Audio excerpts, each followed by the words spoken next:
Bonjour à tous, bienvenue dans cette nouvelle vidéo de la série Mon portefeuille PEA, série dans laquelle je présente régulièrement l'évolution de mon portefeuille PEA.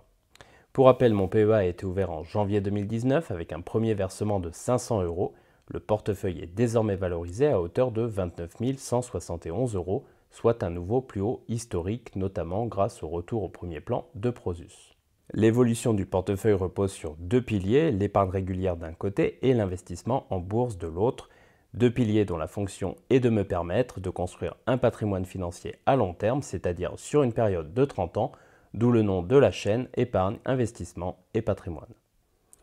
J'en profite pour vous annoncer dans cette vidéo que les vidéos seront désormais trimestrielles et non plus mensuelles, si bien que les épisodes seront mis en ligne début janvier, début avril, début juillet comme ici, ou encore début octobre de chaque année, ce qui devrait me permettre, je l'espère, de tenir le rythme pendant de longues années encore. Bien entendu, n'hésitez pas à liker mes vidéos si vous souhaitez m'encourager dans ma démarche de partage. Allez, on passe à l'avertissement habituel. Comme d'habitude, point important, les informations présentées dans cette vidéo ne constituent aucunement des conseils en investissement, celles-ci ont un but purement éducatif.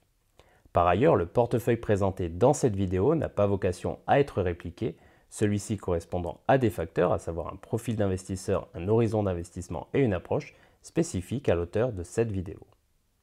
Enfin, tout investissement boursier implique des risques, dont le risque de perte partielle ou totale de l'investissement de départ. Il est donc primordial que vous fassiez votre propre analyse avant d'investir en bourse. Ces rappels d'usage étant faits, nous pouvons passer à la présentation du portefeuille.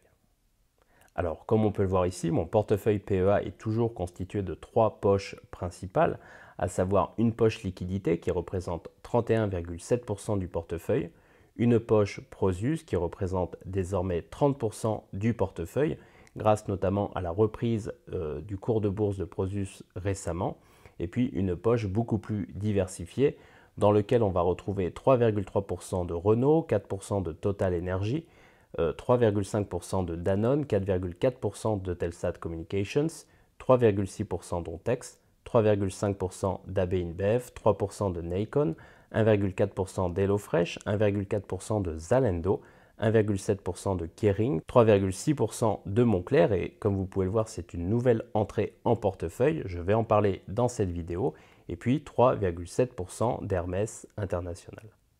Donc au final, je me retrouve avec une poche liquidité qui représente 31,7%, liquidité que je compte allouer au cours des prochains mois. Et puis je me retrouve avec une poche Prosus qui représente 30% du PEA et puis une poche luxe composée d'Hermès, de Moncler et de Kering qui représente désormais 9% du PEA. Bien entendu, mon objectif sera de renforcer cette poche luxe au cours des prochains mois.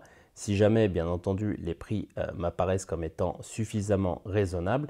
Et puis, je n'occulte pas l'idée de renforcer cette poche luxe avec l'entrée d'un titre comme LVMH, par exemple, si jamais les cours de celui-ci venaient à corriger davantage. Alors, je passe à l'allocation du portefeuille PEA tel que présenté par mon courtier Bourse Direct. On peut voir que le portefeuille est désormais valorisé à hauteur de 29 172 euros. Il me semble que j'ai écrit 29 171 euros sur la vignette de présentation de cette vidéo. Ce n'est pas très grave, il y a 1 euro d'écart.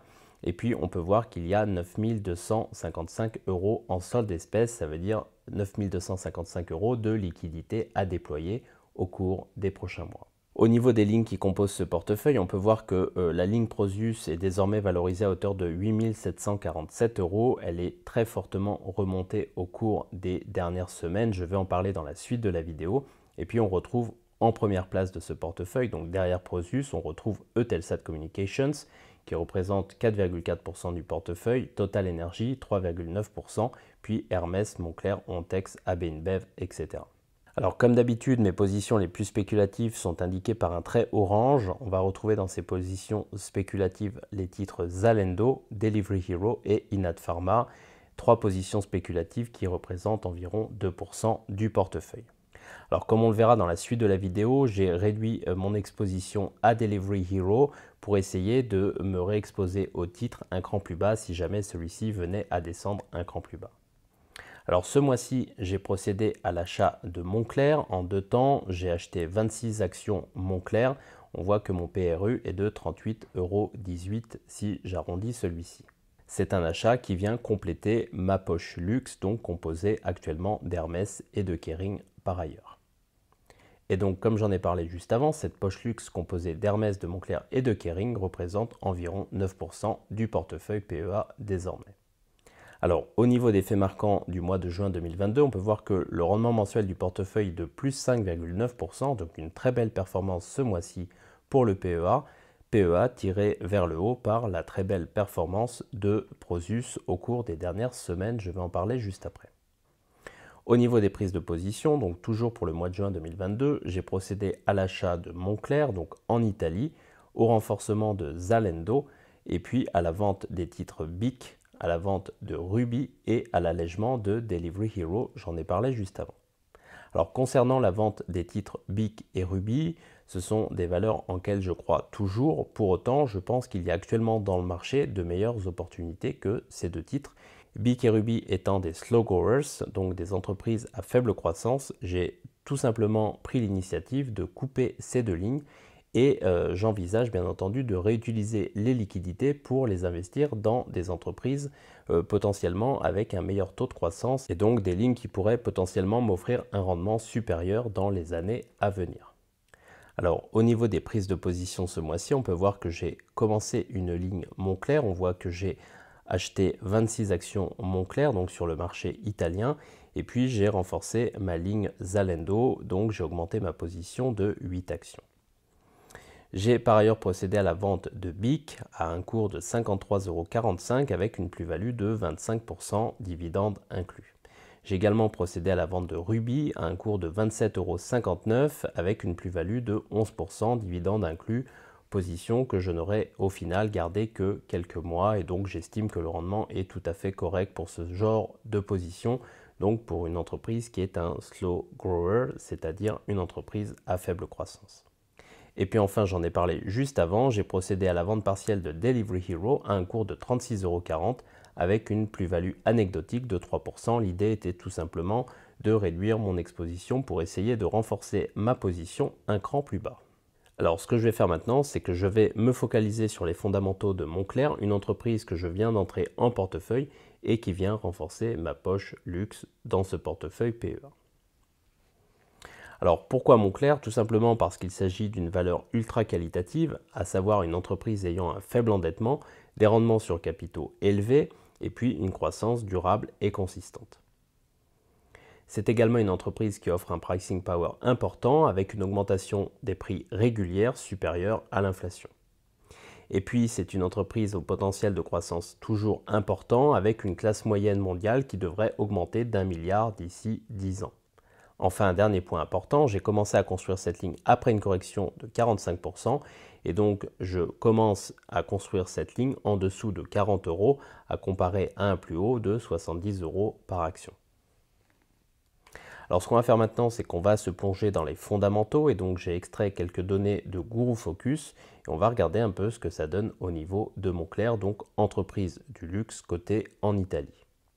Alors, on peut voir ici que l'entreprise Moncler a un ratio dette sur equity de 42%, ce qui est tout à fait satisfaisant. C'est une entreprise faiblement endettée et puis ce ratio est un peu plus faible lorsqu'on tient compte de la trésorerie de l'entreprise. L'entreprise possède un ratio dette sur EBITDA de 1,29, ce qui est largement inférieur à 3 et ce qui veut dire que cette entreprise n'a aucun problème d'un point de vue financier à ce stade. Enfin, on peut noter que l'interest coverage est de 21, donc largement supérieur à 10, ce qui veut dire là encore que l'entreprise n'a aucun problème financier. Ceci est confirmé également par des F-score, des Z-score et des M-score tout à fait raisonnables. Au niveau de la rentabilité de l'entreprise, on peut voir que la marge brute de Moncler est de 77%, ce qui veut dire que l'entreprise a un très beau pricing power. Généralement, les entreprises avec les plus beaux pricing power ont des marges brutes supérieures à 70% environ. C'est le cas ici pour l'entreprise Moncler. On peut voir par ailleurs que l'entreprise possède une marge nette de 23%, donc largement supérieure à 10%, qui est le seuil que j'utilise pour déterminer si une entreprise a un avantage compétitif durable ou non en Europe. La marge nette de Moncler est de 23%, alors bien entendu il faudrait regarder ce que ça donne au niveau des 5 dernières années, et lorsqu'on fait cela, on se rend compte que la marge nette moyenne de Moncler au cours des 5 dernières années est largement supérieure à 10%, ce qui veut dire que Moncler possède un avantage compétitif durable, et ce qui devrait donc lui permettre de maintenir des marges élevées à l'avenir. Au niveau du rendement sur equity, donc du rendement sur capitaux propres, on peut voir que celui-ci est proche de 23%, ce qui est un ROE extrêmement élevé et donc très intéressant. On peut voir que le return on assets est de 12,8%, donc quasiment 13%. Là encore, un ROA supérieur à 7% qui nous indique que l'entreprise est une entreprise extrêmement bien gérée. Et puis, elle a un ROIC proche de 19%, ce qui veut dire que l'entreprise crée de la valeur pour ses actionnaires. Enfin, on constate ici que l'entreprise a été rentable chaque année au cours des 10 dernières années, ce qui veut dire qu'a priori, l'entreprise devrait rester rentable, y compris lors d'une récession. Alors, ce qu'on peut voir ici, c'est que le PER de Moncler est de 27, donc un PER tout à fait raisonnable, notamment dans le secteur du luxe. Et puis, on peut voir que le Forward PE Ratio, donc le PER futur, est de 22, donc là encore, un PER tout à fait raisonnable. Alors, je n'ai pas le PEG Ratio ici, mais celui-ci est très proche de 1, ce qui veut dire que l'entreprise Moncler est plutôt bien valorisée actuellement. On peut voir ici le profil de l'entreprise en termes de chiffre d'affaires et de résultats nets, donc chiffre d'affaires en bleu et résultats nets en vert ici. Alors on peut voir ici que le chiffre d'affaires croît de manière assez régulière au cours du temps. On a une très belle croissance du chiffre d'affaires de Moncler au cours du temps. On a une petite baisse ici en 2020 en raison des confinements, mais on a une reprise ici en 2021 comme dans tout le secteur du luxe. Bien entendu, on n'a pas les barres ici sur ce graphique. Au niveau du delta entre le ROIC et le WACC, je vous rappelle que le WACC, c'est le coût moyen pondéré du capital, c'est-à-dire le coût auquel l'entreprise emprunte, et puis le ROIC, c'est le rendement qu'elle génère via ses investissements. Et donc la différence, c'est tout simplement la création de valeur pour l'actionnaire. Et donc on peut voir ici que le delta entre le ROIC et le WACC de Moncler est extrêmement élevé, autour de 20% en 2020. Il est plutôt autour de 30% en 2021. Et on voit qu'historiquement, ce delta a tendance à augmenter au cours du temps. Enfin, au niveau des actions en circulation, on peut voir que celles-ci sont légèrement en baisse, ce qui est une très bonne chose pour l'actionnaire. Ça veut dire que celui-ci est relué et non pas dilué au cours du temps. Là encore, c'est un bon point pour Moncler. Enfin, au niveau graphique, on voit que Moncler a tendance à évoluer le long d'un support oblique haussier en bleu, donc on est en vue logarithmique ici.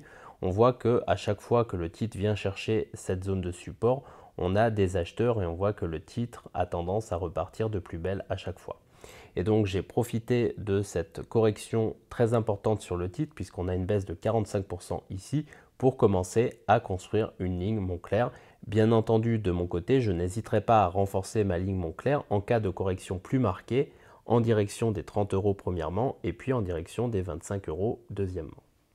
Donc mon idée dans les mois qui viennent sera de continuer à allouer mes liquidités vers le secteur du luxe si jamais celui-ci corrige davantage et puis à profiter éventuellement d'opportunités qui pourraient se présenter, notamment sur un titre comme Moncler, un titre italien qui pourrait fortement corriger en cas de remontée d'intérêt dans les pays périphériques de la zone euro et notamment en Italie.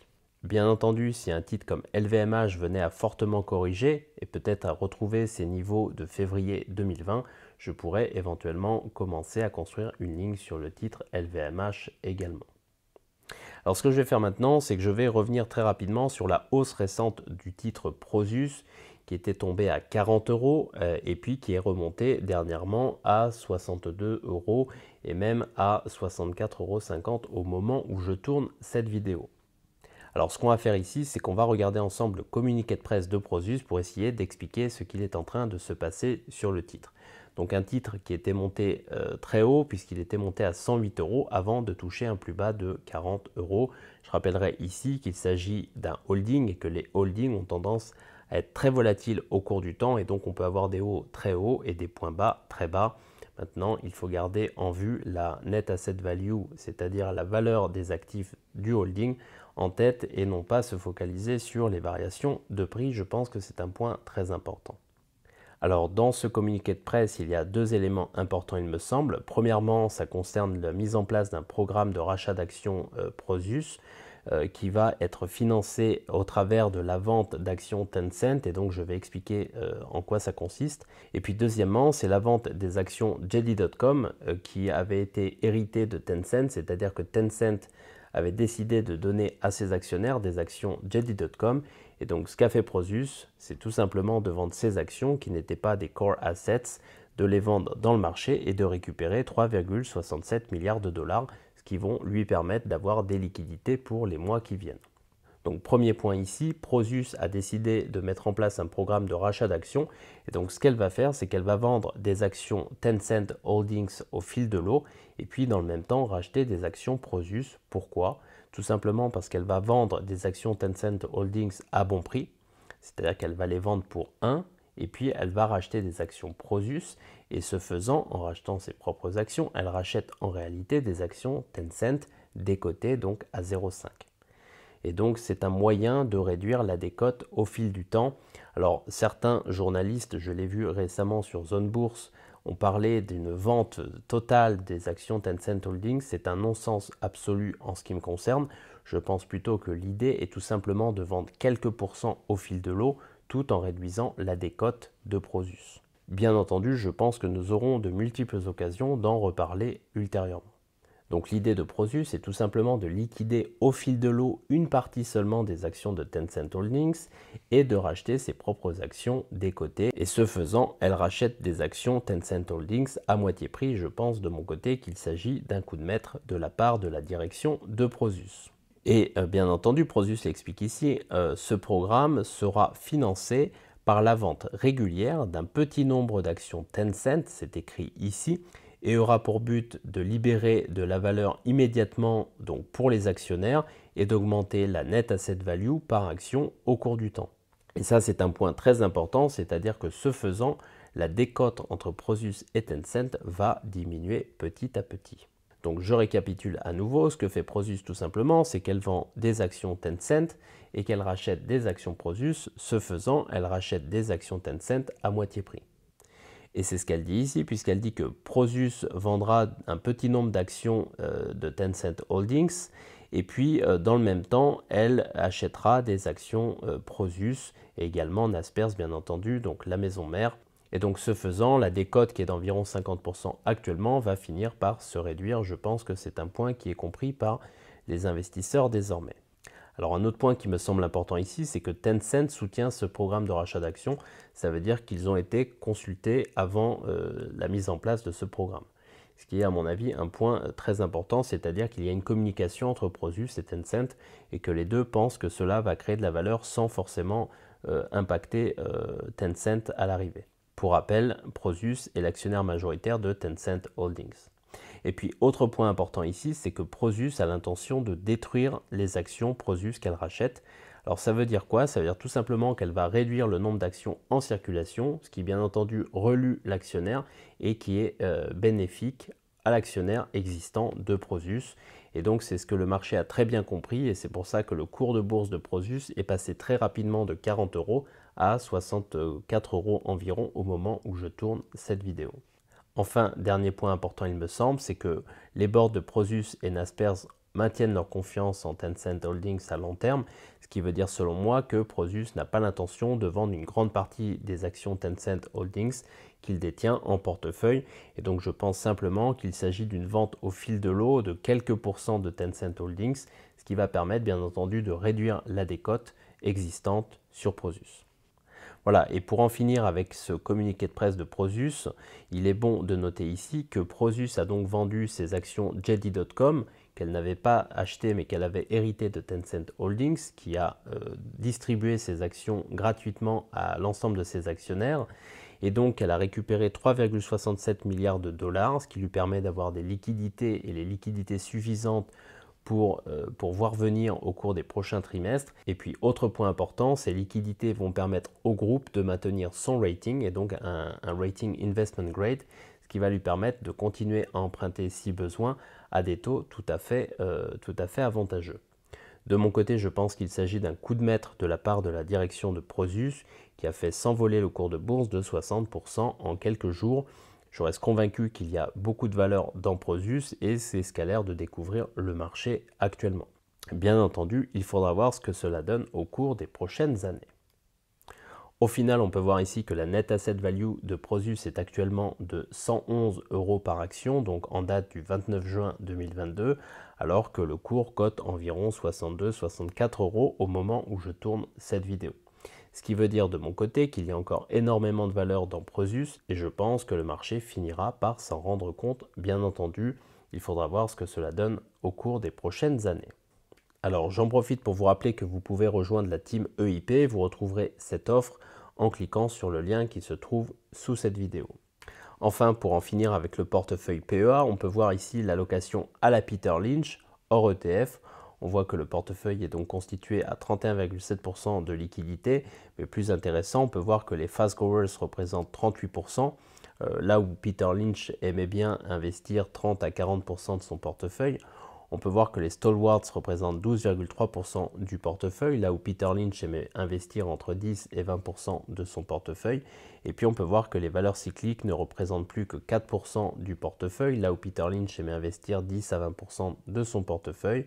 Et puis on va retrouver 6,8% de turnarounds, 4,4% de slow growers et puis 2,7% d'hyper fast growers. C'est une catégorie que j'ai baptisée moi-même et qui n'est pas une catégorie de Peter Lynch. Dans cette catégorie, on va retrouver les valeurs les plus spéculatives qui sont des valeurs soit de type biotech comme Innate Pharma, soit des valeurs très prometteuses mais pas forcément rentables ou très faiblement rentables comme Delivery Hero et Zalando. Au final, mon objectif sera d'augmenter ma part de stalwarts et je garde également un œil sur plusieurs valeurs cycliques que je pourrais entrer en portefeuille au cours des prochains mois. Allez, comme d'habitude, je vais terminer cette vidéo en vous posant une question, ou ici plutôt deux questions. La première est la suivante. Pensez-vous que le bear market soit derrière nous ou devant nous? En effet, je constate autour de moi qu'il y a deux types d'investisseurs. Il y a ceux qui pensent que le bear market est derrière nous, qu'il est important de rentrer all-in, et puis il y a ceux qui pensent que le bear market ne fait que commencer, et donc il est important de conserver des liquidités. Et du coup, ça m'amène à une deuxième question qui est la suivante. Avez-vous conservé des liquidités dans ce bear market? Et donc vous pouvez bien entendu me laisser ça en commentaire sous la vidéo, ce sera toujours intéressant pour la communauté. En attendant, on se retrouvera début octobre 2022 pour un nouvel épisode de mon portefeuille PEA, donc en mode trimestriel. Et puis, on se retrouvera également dans une quinzaine de jours avec la présentation de mon nouveau portefeuille CTO. Vous verrez que j'ai retravaillé celui-ci. J'ai procédé également à des apports et puis vous verrez donc que j'utilise désormais également une approche à la Peter Lynch sur ce portefeuille. Et donc j'aurai l'occasion de présenter ce portefeuille CTO et donc j'espère que vous serez nombreux pour suivre cette nouvelle vidéo de la série Mon portefeuille CTO. Voilà, j'espère que vous avez aimé cette vidéo. Si c'est le cas, n'hésitez pas à mettre un pouce bleu. Si vous ne l'avez pas fait, je vous invite à vous abonner à la chaîne. Et puis je vous dis à très bientôt pour de nouvelles vidéos. Allez, merci.